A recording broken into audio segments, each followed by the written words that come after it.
नमस्कार साथियों। आप सबका स्वागत है इस नए वीडियो में। तो इस वीडियो में बेसिकली हम चर्चा करेंगे the mastermind of the NEET UG 2024 paper leak. देखो, नीट यूजी 2024 जो है वो एक भारत की एजुकेशन हिस्ट्री में सबसे डिजास्टरस जिसे कहते हैं एक scam that we have seen, क्योंकि इतनी गड़बड़ियां हमने आज तक कभी देखा नहीं ऐसा। कितनी कंट्रोवर्सीज एंड दिन पर दिन नई नई बातें सामने आ रही है। एंड ये एक बहुत चैलेंजिंग पीरियड है हमारे इनोसेंट स्टूडेंट्स के लिए, जो कि काफी अभी टीनेजर्स हैं, लाइक कॉलेज भी नहीं गए, स्कूल स्टूडेंट्स हैं। और उनके साथ इतने एक बड़ा इनजस्टिस अपने को देखने को मिल रहा है, लाइक। तो इट्स हाईली अनफॉर्चुनेट। हम लोग आपके साथ हैं, लाइक एक चैलेंजिंग सिचुएशन हमको मिलके फेस करना है। आप बिल्कुल बिल्कुल भी आप कॉन्फिडेंस मत हारिए। हम मिलके इस लड़ाई को लड़ेंगे, जीतेंगे। एंड ऑल्सो हमने तो देखो कोविड 19 जैसी चीज को भी ओवरकम किया। तो कोविड 19 तो जानलेवा थी ना। कोविड 19 तो कितनी खतरनाक चीज थी। जब हम उतनी बड़े डिजास्टर को हम ओवरकम करके इस पॉइंट तक आ गए, तो डेफिनेटली भगवान ने हमारे लिए कुछ अच्छा सोचा है। हम आगे भी बढ़ेंगे एंड कुछ अच्छी अच्छी चीजें अचीव करेंगे, दैट्स फॉर श्योर। तो बिल्कुल भी आप हिम्मत मत हारिए। जो भी हुआ वो अनफॉर्चुनेट था, बट अब जो हो गया वो तो चलो, अब गड़बड़ हो गई। Now we have to fight for justice. अब चाहे कुछ भी हो जाए, क्योंकि जो स्टूडेंट्स का लॉस हुआ है, क्योंकि कुछ स्टूडेंट्स ने तो सुसाइड्स भी कर लिया, कितने डिप्रेशन में चले गए, कितनी फैमिलीज, उनके मदर फादर, क्योंकि कितना होप था उनका। तो एक बहुत अनसर्टेन सिचुएशंस अराइज हुई। एंड अब हमारा एक ही उद्देश्य है कि वी वांट जस्टिस। एंड देखो, हम सरकार पे भी कोई अननेसेसरी प्रेशर क्रिएट नहीं कर रहे हैं, क्योंकि देखो अगर अनडिजर्विंग कैंडिडेट, अगर पेपर लीक हुआ है और अगर बहुत सारे स्टूडेंट्स जो अनडिजर्विंग थे, अगर वो गवर्नमेंट की सीट हासिल कर लेते हैं, तो अल्टीमेटली इससे सरकार का भी नुकसान है, देश का भी नुकसान है। इसलिए क्योंकि वो इनकम्पिटेंट डॉक्टर्स बनेंगे, और अगर इनकम्पिटेंट डॉक्टर्स लोगों का इलाज करेंगे, तो वहां पे कितना बड़ा एक नेशनल सिक्योरिटी की बात आ जाती है। तो यहाँ पे government should be sensible enough to take this matter very seriously. And it's very good to see that अब जाके 15-20 दिन के बाद जाके एजुकेशन मिनिस्ट्री ने इस मुद्दे को सीरियसली लेना शुरू किया, सीबीआई इन्वेस्टिगेशन दे दिया। क्योंकि अभी तक तो एजुकेशन मिनिस्ट्री कह रही थी कि कुछ गड़बड़ हुआ ही नहीं। बट अच्छी बात है कि अब सीबीआई पिक्चर में आ गई, और अपने को तब तक नहीं रुकना है जब तक जो एग्जाम लीक वाला गैंग है वो रैकेट हम डिस्ट्रॉय ना करते। क्योंकि एक एग्जाम नहीं, पिछले 4-5 सालों में 70 से ज्यादा एग्जाम लीक हुए हैं, एग्जाम कैंसिल हो गया या पेपर लीक हो गया। नीट एग्जाम का जैसे रिजल्ट आया उसके 10-15 दिन, 15-20 दिन बाद नेट यूजीसी एग्जाम कैंसिल हो गया। मतलब एग्जाम हो गया था, उसके बाद उसको कैंसिल कर दिया गया क्योंकि पेपर लीक का मामला देखा गया। CSIR exam cancel, NEET PG exam cancel. क्या चल रहा है देश में? ऐसे कैसे काम चलेगा? तो इस वीडियो में बेसिकली हम फोकस करेंगे the mastermind of the NEET UG scam, that is Sanjeev Mukhiya. So Sanjeev Mukhiya पे ये आरोप है कि he is the mastermind. तो चलिए शुरू करते हैं। Look at let's analyse. Okay. तो देखो, बेसिकली ये जो भी हम कवर कर रहे हैं ये न्यूज हेडलाइंस है जो अभी आप रोज देखते हो। बट आफ्टर, अगर हम थोड़ा सा कॉमन सेंस लगाए ना, तो हम इस चीज से एग्री नहीं करते। मैं इसको प्रूव करता हूँ। देखो, संजीव मुखिया को जैसे आप देख रहे हैं, ये भी एक नॉर्मल आम आदमी है जिसने डेफिनेटली कुछ गलत रास्ता इसने अपनाया। And like he is equivalent to a terrorist, because अगर ये स्कैम इसने करा है, लाइक ही इज इन्वॉल्व, तो कड़ी से कड़ी सजा मिलनी चाहिए। वो तो एक अलग मुद्दा है, बट ये मास्टरमाइंड नहीं हो सकता है नीट एग्जाम का, पेपर लीक का। क्योंकि देखो, नीट यूजी जो है ना, 23 या जैसे आपकी बात 24 लाख बच्चों ने दिया, पूरे इंडिया में दिया। और इसका जो मेन एपी सेंटर है वो है बिहार। अब ये बात बिल्कुल मैं एग्री करने को तैयार नहीं हूँ कि सिर्फ बिहार में पेपर लीक हुआ है। क्योंकि देखो, 67 टॉपर्स हिस्ट्री में पहली बार आए हैं। आप कितना भी इजी पेपर बना लो, 25% आपने सिलेबस रेड्यूस कर दिया, तो भी भाई एनटीए के जो ऑफिशियल्स है वो इतने तो, भाई उतना तो उनमें कॉमन सेंस होगा ही ना कि जब भी हम एग्जामिनेशन पेपर बनाते हैं तो उसका एक स्टैंडर्ड होता है। अगर 67 टॉपर्स आ रहे हैं, और वो टॉपर सिर्फ बिहार में नहीं है, सिर्फ हरियाणा में नहीं है, पूरे इंडिया में है। महाराष्ट्र में आपको 7-8 टॉपर मिलेंगे जिन्होंने 720 आउट ऑफ 720 स्कोर किया है। तमिलनाडु में कितने सारे आपको टॉपर्स मिलेंगे, कर्नाटका में मिलेंगे, पंजाब में मिलेंगे, चंडीगढ़, राजस्थान, हर जगह आपको टॉपर्स मिलेंगे जिन्होंने फुल मार्क्स स्कोर किए हैं। तो मुझे तो ये लग रहा है ना कि ये एक बहुत बड़ा गेम है, इंडिया लेवल का गेम मुझे लग रहा है ये। Like we have element of doubt and we request, we pray to CBI कि आप पूरे नेशनल लेवल पे इसका इन्वेस्टिगेशन करिए। We feel, because we can't digest the fact that Sanjeev Mukhiya जैसा एक बिहार में जो ऑपरेट कर रहा है वो पूरे इतना बड़ा नुकसान वो पहुंचा दे कि 67 टॉपर्स निकल के आ जाए, या इतना बड़ा एक घपला जिसे कहते हैं वो निकल के आ जाए। तो मामला गड़बड़ है, कुछ बड़ा मामला है। वो एक other part of the story है, क्योंकि इन्वेस्टिगेशन चल रहा है, अपने को नई नई चीजें पता चलेगी, वो तो आगे हम डिस्कस करेंगे। बट अभी हम संजीव मुखिया को हम एनालाइज करते हैं कि हु इज ही एंड इसने क्या क्या गड़बड़ियां कर रखी है पहले, एंड नीट यूजी में इसका क्या रोल है। तो नीट यूजी का अभी जो 2024 का स्कैम हुआ है उसमें इसका क्या रोल है, वो सब हम अच्छे से डिस्कस करते हैं। तो ये जो संजीव मुखिया है, इनका नाम, असली नाम है संजीव सिंह। तो इनको संजीव मुखिया बोला जाता है। ये नालंदा डिस्ट्रिक्ट के रहने वाले हैं, जो कि बिहार में है। तो नालंदा, अगर हम बात करें तो नालंदा डिस्ट्रिक्ट ने नालंदा यूनिवर्सिटी दिया, जो कि नॉलेज का सोर्स है। और नालंदा डिस्ट्रिक्ट ने संजीव मुखिया को भी दिया, जो कि घफलेबाज है एक नंबर के, जो कि पूरा पेपर लीक करा रहे हैं। ये जो हैं टेक्निकल असिस्टेंट रह चुके हैं नालंदा कॉलेज, नूर सराय ब्रांच। अच्छा, ये सब चीजें पब्लिक डोमेन में बताना इसलिए जरूरी है ना, इसका रीजन ये है कि लेट अस सपोज, अगर नालंदा कॉलेज से कोई ये वीडियो देख रहा है, अगर नूर सराय ब्रांच से कोई वीडियो देख रहा है, हो सकता है कि वो संजीव मुखिया को जानता हो, या हो सकता है कि वो इसकी कुछ ऐसी करतूतें जानता हो जो कि पुलिस को बताना जरूरी है, या हो सकता है कि इन्वेस्टिगेटिव एजेंसी तक वो बात पहुंचानी जरूरी है, तो क्लिक कर जाए कुछ। तो इसीलिए हम थोड़ा सा बैकग्राउंड चेक कर रहे हैं कि ठीक है। संजीव मुखिया की अगर हम बात करें तो इनका रियल नेम संजीव सिंह है, ये नालंदा डिस्ट्रिक्ट के रहने वाले हैं, एंड ये टेक्निकल असिस्टेंट की नौकरी कर चुके हैं नालंदा कॉलेज में, नूर सराय ब्रांच में। अगर हम थोड़ा सा फैमिली की बात करें तो इनकी जो वाइफ है, तो she is Mamta Devi. And आपको आश्चर्य होगा जान के कि जो ममता देवी है वो सरपंच है, शी इज द मुखिया। तो ममता देवी इज द मुखिया ऑफ भूताकार पंचायत। ममता देवी जो है वो लोक जनशक्ति पार्टी, तो लोक जनशक्ति पार्टी के मेंबर हैं। एंड इनके बेटे भी हैं एक, शिव कुमार।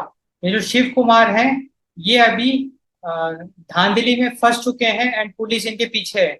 लाइक लीगल इनके ऊपर काफी कार्रवाई चल रही है शिव कुमार के ऊपर। तो बिहार में टीचर रिक्रूटमेंट का जो एग्जाम होता है उसका लीक इनके बेटे ने कराया, एंड वो अभी लीगल रेडार के अंदर है। तो वही है ना कि जैसा बाप वैसा बेटा। और बिहार टीचर रिक्रूटमेंट एग्जाम, तो आप इमेजिन करो कि बिहार में ऐसी हरकतें हो रही है, मतलब एग्जाम ऐसे इस लेवल पे लीक हो रहे हैं, एंड अगर पेपर लीक हुआ है तो अनडिजर्विंग कैंडिडेट्स वहां पे टीचर बन रहे हैं, और वो अगर बच्चों को पढ़ाएंगे तो एजुकेशन लेवल का देखो क्या हाल होगा।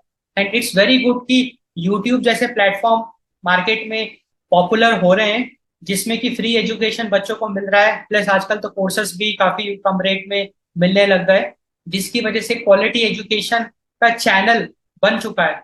क्वालिटी एजुकेशन हम घर घर तक पहुंचा सकते हैं, बट स्टिल अगर वो टीचर को सैलरी मिल रही है, क्योंकि वो सैलरी तो जनता का पैसा है ना, अगर वो अनडिजर्विंग कैंडिडेट है तो ये एक इनजस्टिस है, और इस इनजस्टिस के खिलाफ अपने को लड़ना पड़ेगा। एंड ये बिल्कुल बात बनती है कि जो रूलिंग गवर्नमेंट है बिहार की, उनके खिलाफ आवाज उठानी पड़ेगी कि भाई आपने क्या कार्रवाई करी, क्या स्टेटस है। क्योंकि अगर आपने कार्रवाई करी होती तो आज ये लोग नीट यूजी में धांधली नहीं करते, ये लोग कब के पकड़े गए होते। क्योंकि बिहार में बहुत सारे स्कैम्स, अगर आप थोड़ा सा रिविजिट करोगे पिछले 1-2 साल, बिहार में बहुत सारे पेपर लीक्स का आपको मामला देखने को मिलेगा। एंड वहां की जो सरकार है वो सोती रही, अगर वो एक्शन लेती ना तो आज भारत के 24 लाख बच्चों को परेशान नहीं होना पड़ता। कुछ बच्चों ने सुसाइड किया, वो जाने बच सकती थी। तो ये सारी चीजें भी पिक्चर में आनी चाहिए। तो इसके गांव में जब इन्वेस्टिगेट किया गया तो गांव के लोग जहाँ पे ये रहता है वो तो ये कहते थे कि ये तो एक नॉर्मल एग्रीकल्चर वर्कर है। इसका मतलब ये जो भी काम करता था छुप छुप के करता था। ये जो भी काम करता था छुप छुप के करता था, अपनी आइडेंटिटी किसी को रिवील नहीं करता था। ऐसा पेश आता था जैसे मैं तो एक नॉर्मल एग्रीकल्चर वर्कर हूँ, एंड वहां पे जितने भी लोग हैं वो तो संजीव मुखिया को ऐसी उसी नजर से देखते थे। एंड इसकी वाइफ एक पावरफुल पोजीशन में है ना, मुखिया, लाइक ममता देवी।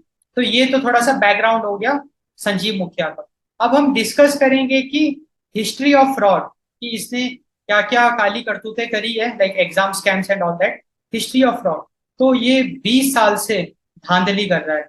अब आप इमेजिन करो कि बिहार का लॉ एंड ऑर्डर 20 सालों में कितनी सरकारें आई, कितनी सरकारें चली गई, है ना। अलग अलग पॉलिटिकल पार्टीज की सरकारें आई। कोई भी पॉलिटिकल पार्टी इतनी अच्छी नहीं थी कि इनके ऑपरेशंस को वो बंद कर सके। ये 20 साल से ऑपरेट कर रहा था बिहार में, अभी भी कर रहा है। वो तो नीट यूजी इतना बड़ा स्कैम हो गया, वो तो भला हो स्टूडेंट्स का एंड कोचिंग इंस्टीट्यूट्स का कि आपने आवाज उठाई, क्योंकि अगर आप आवाज नहीं उठाते तो बात दब जाती और ये आगे पता नहीं कितने और धांधलियां कर लेते। तो यहाँ पे पावर समझ में आता है कि देखो डेमोक्रेसी में ना सरकार के पास भी कुछ लिमिटेशंस होते हैं, क्योंकि इतने सारे लोग हैं। अब उसमें से कुछ लोगों का भ्रष्ट निकल के तो उसमें लीडर की गलती नहीं है, डेफिनेटली उनके खिलाफ एक्शन लेना चाहिए, बट पता कैसे चले। तो यहाँ पे मीडिया का रोल समझ में आता है। तो इसीलिए डेमोक्रेसी में media plays the fourth pillar, and media is very important. जैसे अभी हम रिसर्च करके ये सारी बातें रख रहे हैं, तो हम सरकार तक ये बात पहुंचाना चाह रहे हैं कि बिहार में 20 साल से ये गैंग अगर काम कर रही है तो अब आप जाग जाओ, अब आपका जागने का समय आ गया है। जितने भी ये धांधलीबाज है सबको आप न्यूट्रलाइज कर दो, सबको आप फिनिश कर दो। मतलब we don't want any further scams. तो 20 साल से ये ऑपरेट कर रहे हैं। ये जो है संजीव मुखिया, ये रवि आत्री के साथ मिलके सॉल्वर गैंग चलाते हैं।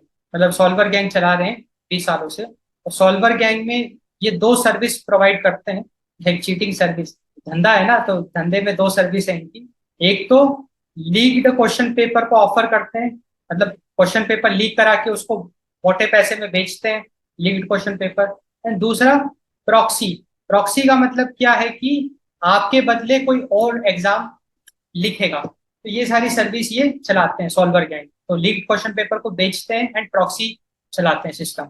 एंड कुछ इन्वेस्टिगेशन से ये भी पता चला है ना कि multiple paper, like multiple exams में घपला इन्होंने किया है। एंड मल्टीपल स्टेट्स, ये एक बहुत कंसर्निंग इशू है। अगर मल्टीपल स्टेट्स में इन्होंने घपला किया है तो किन किन स्टेट्स में किया है, ये बहुत इंपॉर्टेंट है इन्वेस्टिगेशन पॉइंट ऑफ व्यू से। किन किन पेपर में इन्होंने धांधलियां करी है। 2016 में Bihar public service commission constable exam, constable recruitment exam. तो मतलब ये एक बहुत बड़ा इन्होंने काम किया है। मतलब काम मतलब गलत तरीके से, लाइक धांधली, स्कैम। 2016 का जो बिहार पब्लिक सर्विस कमीशन का जो कांस्टेबल रिक्रूटमेंट एग्जाम है ना, उसमें इन्होंने धांधली कर दी। इसका मतलब कितने सारे कांस्टेबल्स आज के टाइम पे बिहार में जो कि धांधली से आए हैं, एंड डेफिनेटली वो काफी सारा पैसा इनको खिला के आए हैं, तो वो तो अब कितना करप्शन कर रहे होंगे। तो just imagine the level of corruption they might be doing.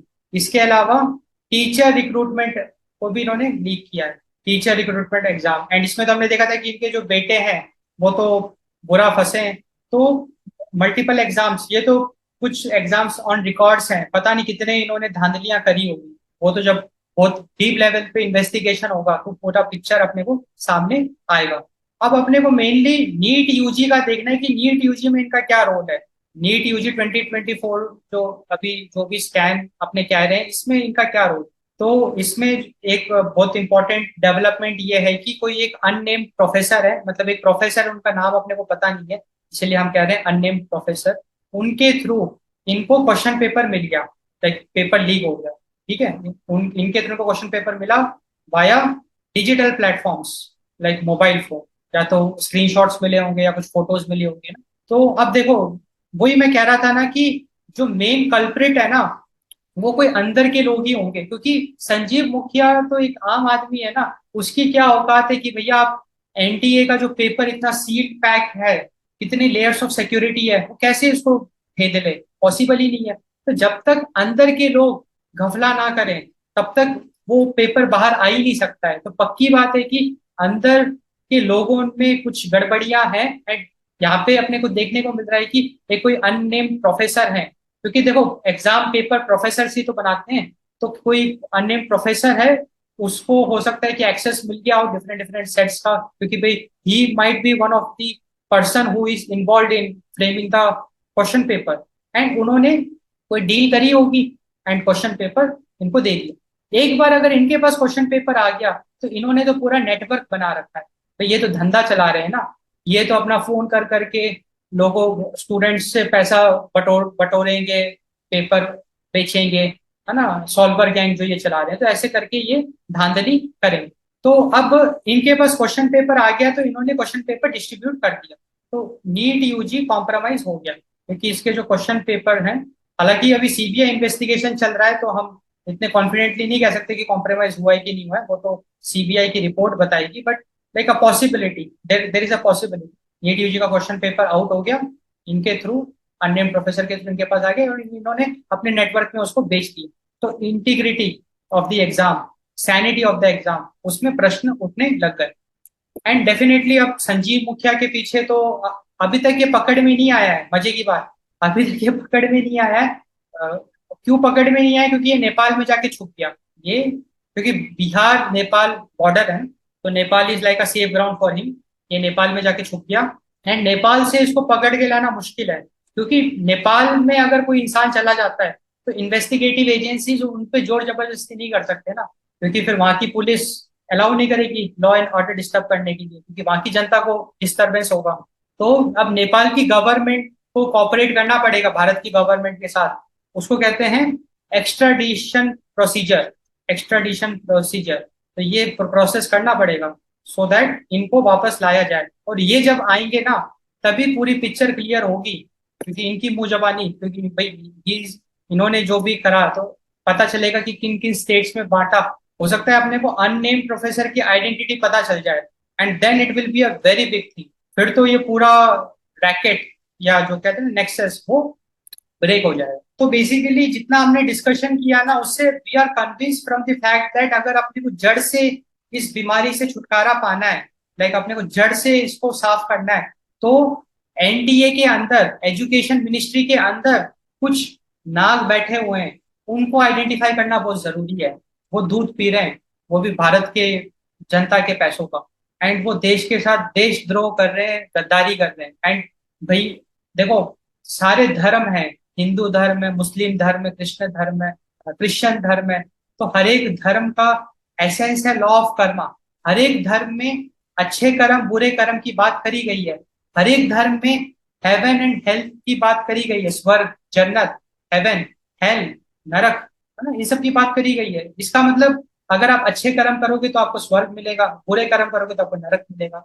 सारे धर्म में ये मेंशन्ड है। तो सारे धर्म, लाइक सारे रिलीजन, हिंदू रिलीजन, मुस्लिम रिलीजन, या फिर क्रिश्चियन रिलीजन, उनका एसेंस क्या है, उनका जो बेसिक फाउंडेशन है वो है लॉ ऑफ कर्मा। अगर आप जिस देश का नमक खा रहे हो उसके साथ अगर आप गद्दारी कर रहे हो, तो भैया ये जो कॉस्मिक साइंस है, इसको कहते हैं कॉस्मिक जस्टिस, वो आपको छोड़ेगा नहीं। एंड ये एक बहुत डीप साइंस है ना। मतलब इस पे डेफिनेटली रिसर्च करना है और अभी काफी कुछ सिद्ध करना है। बट लॉ ऑफ कर्मा को अगर आप मानते हैं, लाइक हमारा जो गीता है, गीता ज्ञान, कृष्ण का ज्ञान है, वो पूरा का पूरा कर्मा पे ही है। तो जैसा कर्म करोगे वैसा भोग आपको मिलेगा। तो अगर आप देश के साथ गद्दारी करते हो, भाई जो देश आपको रोटी दे रहा है, भाई जिस धरती का आप नमक खा रहे हो, जिस धरती का आप अन्न खा रहे हो, उसके साथ अगर आप गद्दारी कर रहे हो, तो आपसे बड़ा मूर्ख कोई हो नहीं सकता है।